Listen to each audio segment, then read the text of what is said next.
Film pun dibuka, dengan diperlihatkan dua pasangan kekasih bernama Hiroshi dan Akemi, yang saat ini mereka berdua sedang survei sebuah rumah di daerah komplek perumahan.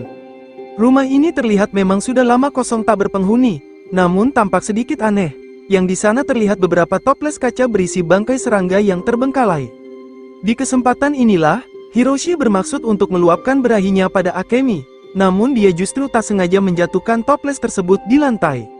Bukannya membersihkannya, Hiroshi justru malah memberantakan isi dari pot itu, hingga tanpa disadari, muncullah sesosok bayangan wanita dari balik jendela luar. Akemi yang menyadarinya pun langsung memberitahukannya pada Hiroshi. Tanpa rasa takut, Hiroshi pun mencoba untuk memeriksanya, namun seketika itu,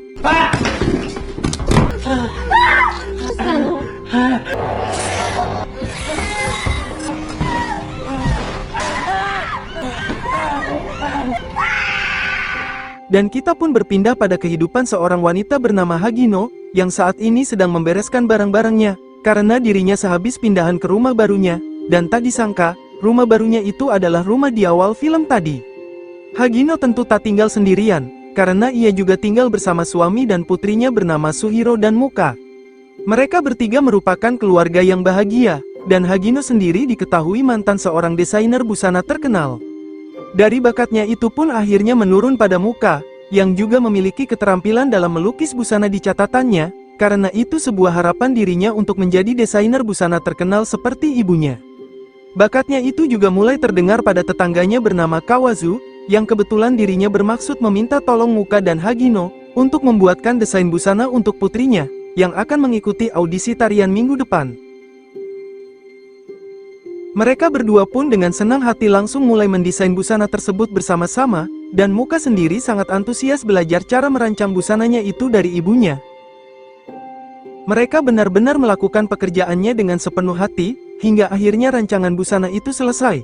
Namun lagi-lagi tanpa disadari, terdapat sesosok wanita di awal tadi yang sedang mengintainya dari kejauhan. Setelah itu, mereka berdua pun bersama-sama mengantarkan busananya ke rumah Kawazu, yang kebetulan rumahnya berada di seberang jembatan. Putri Kawazu yang bernama Tsubaki pun tentu sangat senang dengan hasil rancangan busana tersebut, dan tak lupa ia memberikan hadiah spidol warna untuk Muka, dan berharap mereka berdua bisa menjadi kawan baik setelah ini. Muka sendiri memang seorang gadis yang pendiam, dan hampir menghabiskan kesehariannya untuk terus melukis berbagai macam busana. Hingga suatu ketika, masalah pun mulai terjadi, di saat seorang wanita tadi pun muncul menghampiri Muka di rumahnya. Entah apa yang terjadi, Hagino yang saat ini berada di luar pun mendapatkan telepon dari Muka, untuk menyuruhnya segera membelikan 3 potong kue dan minuman soda, lalu segera pulang. Tanpa pikir panjang, Hagino pun segera membelikannya, dan langsung menuju ke rumahnya. Hagino sangat terkejut melihat kekacauan yang terjadi di rumahnya, dan lebih mengerikannya lagi, terdapat gadis aneh yang sedang menodongkan gunting pada Muka, dan melumurinya dengan saus.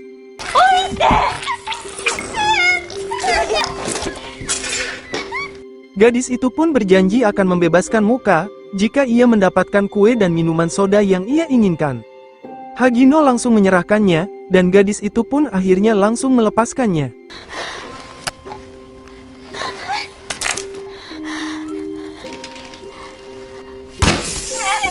Entah siapa sebenarnya gadis aneh tersebut, dan dari tampilannya, gadis itu tampaknya sedang mengalami gangguan kejiwaan.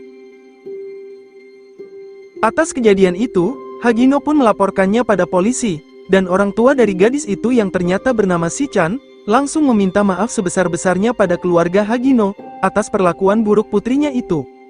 Di sini diketahui, rumah yang Hagino tempati sebenarnya bekas rumah dari keluarga Shichan, dan mungkin Shichan sendiri sering datang kemari, karena dia masih belum bisa melupakan kenangan dari rumah ini. Tetapi hal itu tetap membuat Muka pun sedikit trauma, meskipun beruntungnya si Chan tak sampai membunuhinya. Di sini dijelaskan, jika Hagino sebenarnya merupakan istri kedua dari Suhiro, karena istri pertamanya dulu meninggal kebakaran di rumahnya 7 tahun lalu, dan untungnya Muka selamat pada saat itu. Namun Suhiro sendiri dari lama sangat ingin merencanakan memiliki anak kandung dari Hagino, sehingga ia kini bermaksud mengajak Hagino untuk melaksanakan program kehamilan padanya. Maka dari itulah, Hagino pun kini mulai rutin memeriksa kesehatannya pada dokter kandungan, dan tak lupa selalu menjaga kondisi kandungannya, agar programnya tersebut berjalan dengan lancar. Namun Muka sendiri masih belum mengetahui tentang rencana kedua orang tuanya untuk memiliki anak lagi, dan hingga suatu ketika, di saat itu juga, si Chan kembali muncul di kamarnya, namun bukan untuk berbuat keonaran lagi, melainkan untuk memberitahu persoalan rencana kehamilannya itu pada Muka. Dari sini Muka pun mulai sedikit menaruh kebencian pada kedua orang tuanya, seolah-olah mereka sudah lelah untuk mencintai dirinya.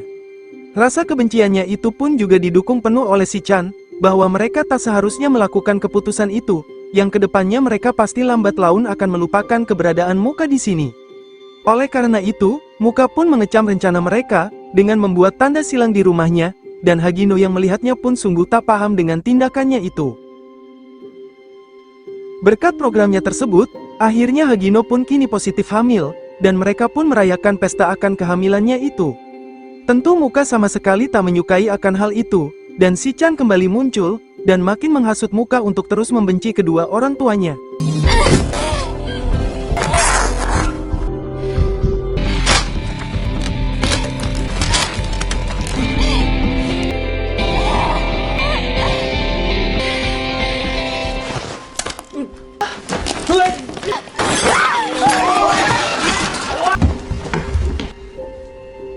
Namun Suhiro dan Hagino masih belum mengetahui tentang kebencian Muka padanya, sehingga mereka hanya menganggap si Chan sebagai pelaku dari kekacauan tadi, dan kembali memberi peringatan pada kedua orang tua si Chan, untuk lebih serius menjaga putrinya itu.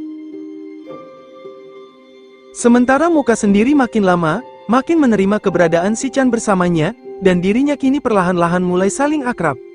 Tetapi pertemanan mereka bukan hanya sekedar persahabatan, melainkan pertemanan dari rasa penderitaannya ini. Di saat itu, Tsubaki datang mengunjungi rumahnya, bermaksud untuk bertemu dengan Muka. Di sini Tsubaki tampaknya tahu dengan permasalahan Muka, karena sebelumnya ia sempat melihat Muka yang sedang stres di kamarnya. Maka dari itu, Tsubaki meminta Muka untuk berbicara padanya jika memiliki masalah, dan dirinya siap untuk menjadi kawan yang baik bagi Muka. Namun Muka menolaknya, karena ia memiliki si Chan yang telah menjadi sahabat baiknya. Tsubaki pun terkejut mendengarnya, dan ia pun memberikan peringatan padanya, untuk jangan sekali-kali berteman dengan si Chan, karena dia bukanlah teman yang baik bagi Muka. Obrolannya itu tanpa disadari didengar oleh si Chan, sehingga ia pun bermaksud untuk memberikan pelajaran pada Tsubaki, dan mulailah dirinya melakukan rencana buruk padanya. Pada saat itu, Muka dan Hagino sedang melihat syuting rekaman dansa dari Tsubaki di sebuah tempat.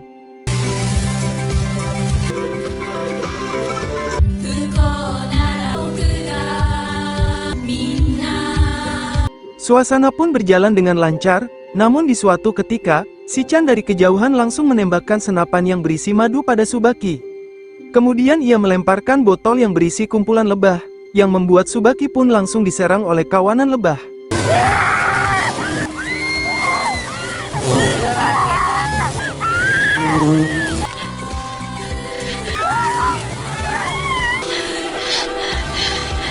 Atas tragedi tersebut, membuat wajah Tsubaki mengalami luka lebam yang cukup parah. Tetapi untungnya ia masih baik-baik saja. Kawazu sendiri sebenarnya sudah melaporkannya pada polisi, namun hal itu cuma sia-sia, karena si Chan masih di bawah umur, sehingga tragedi itu hanya sekedar candaan semata, dan polisi hanya sekedar memberikan bimbingan padanya. Muka sendiri justru sama sekali tak prihatin atas kejadian tersebut. Bahkan si Chan masih aktif datang ke rumahnya, dan dirinya berjanji pada Muka, akan selalu menjadi sahabat terbaik baginya. Tsubaki dan Kawazu kebetulan melintas di depan rumahnya, yang tak sengaja melihat mereka berdua dari jendela. Dari situ, Kawazu pun menaruh kecurigaannya pada Muka, sebagai dalang yang menyuruh si Chan mencelakai putrinya. そちら側の私が嘘ついてるってこと？ Karena hal itu, membuat Suhiro pun menyalahkan Hagino, yang tak bisa mendidik Muka dengan baik. Namun Hagino tak mau disalahkan begitu saja, karena justru Suhiro yang harus peduli dengan Muka sebagai ayah kandungnya. Perdebatannya itu pun mulai menimbulkan perselisihan antar mereka berdua, yang saling tak mau disalahkan. で手抜くんだよ。さんがああなったのって。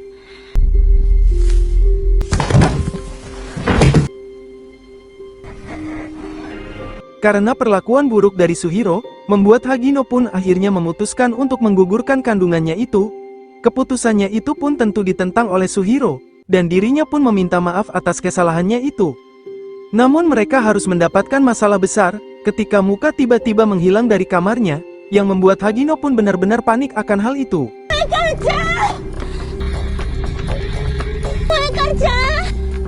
Muka sendiri memang sengaja kabur dari rumahnya, untuk menghindari perselisihan orang tuanya itu. Di sini akhirnya Muka memilih untuk menjadi anak pang bersama Shichan, dan Shichan sendiri dengan senang hati mengajarkan semuanya tentang hal itu, dengan merubah semua penampilan Muka selayaknya sebagai anak pang pada umumnya, bahkan juga berbuat anarkis pada lingkungan sekitarnya. Di sini dijelaskan tentang Shichan sebenarnya, bahwa gadis ini merupakan manifestasi trauma dari kekerasan terhadap lingkungan sekitarnya, yang hal itu sudah dialami Shichan selama hidupnya. Dari sini Shichan akhirnya berhasil menghasut emosional dari Muka, yang telah kecewa dengan pilihan kedua orang tuanya untuk melakukan program kehamilan, yang selama ini sangat dirinya tak diharapkan. Di malam itu, Muka pun mulai menceritakan kisahnya dulu bersama ibu kandungnya yang sangat ia sayangi, yang dimana dia sering mendapatkan kekerasan pada Suhiro ayahnya, dan penyebab kematian ibunya tentu ada kaitannya dengan ayahnya. Dari hal itulah, membuat hubungan dirinya dengan ayahnya sedikit tak harmonis, dan kini hanya Hagino ibu angkatnya yang masih peduli dengan keadaannya. Shichan sendiri sangat miris mendengarnya, dan ia bersedia membantu menyingkirkan ayahnya jika Muka bersedia. Dan tentunya, rasa dendam dari Muka yang selama ini dirinya simpan pun akhirnya muncul. Dan di saat malam itu juga, ketika Suhiro dan Hagino kembali pulang setelah gagal mencarinya, di sana sudah ada Muka yang duduk di ruang tengah, dengan penampilan yang anarkis. Mereka berdua tentu terkejut melihatnya, dan Muka pun kembali membahas tentang penyebab kematian ibunya yang disebabkan ayahnya. Awalnya Suhiro mengaku tak melakukannya, namun karena Muka mendesak, akhirnya Suhiro pun mengakuinya, bahwa hal itu hanya sebuah ketidaksengajaan semata, karena pada saat itu dirinya kebetulan sedang teler. Muka tentu tak terima dengan pengakuan ayahnya, dan akhirnya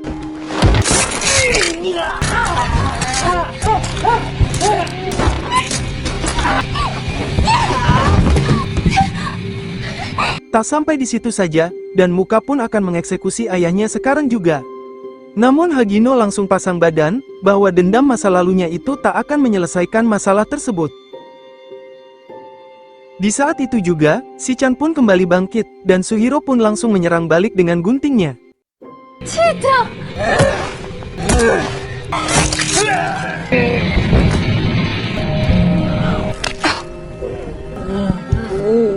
Muka pun kembali akan mengakhiri hidup ayahnya, tetapi Hagino kembali mencegahnya dengan sekuat tenaga, dan mencoba terus menyadarkannya, bahwa dirinya berjanji akan menggugurkan bayi ini, jika Muka memaafkan dosa ayahnya.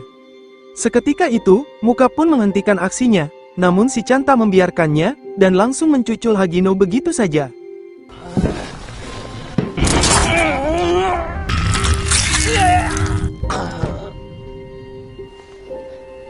Kini giliran Hagino yang akan menjadi korban selanjutnya, dan Hagino sendiri hanya pasrah tak bisa berbuat apapun lagi.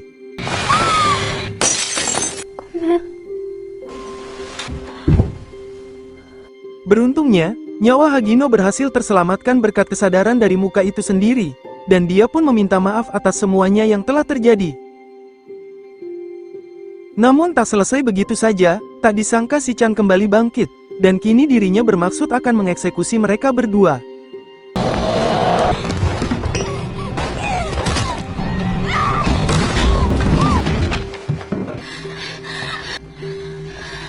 Mereka berdua pun akhirnya kembali terselamatkan, namun tak disangka, gadis psikopat itu pun tiba-tiba menghilang dari tempatnya seketika itu juga. Singkat cerita, Hagino pun memutuskan untuk mengugurkan kandungannya tersebut demi keinginan Muka, Sementara Muka sendiri, telah ditetapkan tersangka dari pembunuhan pada ayahnya itu, tetapi Hagino sendiri masih berhubungan baik dengannya, dan tetap menganggap Muka sebagai putrinya. 衣装をデザインする仕事がしたいの教えて。いいよ、メカちゃん。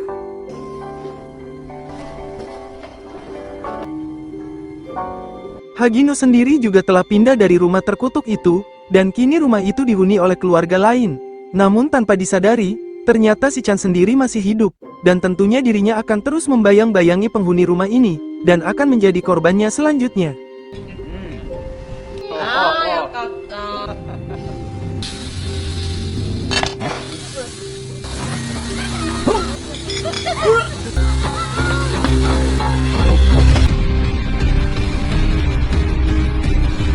Terima kasih sudah menonton alur cerita film ini yang berjudul Toxic Daughter.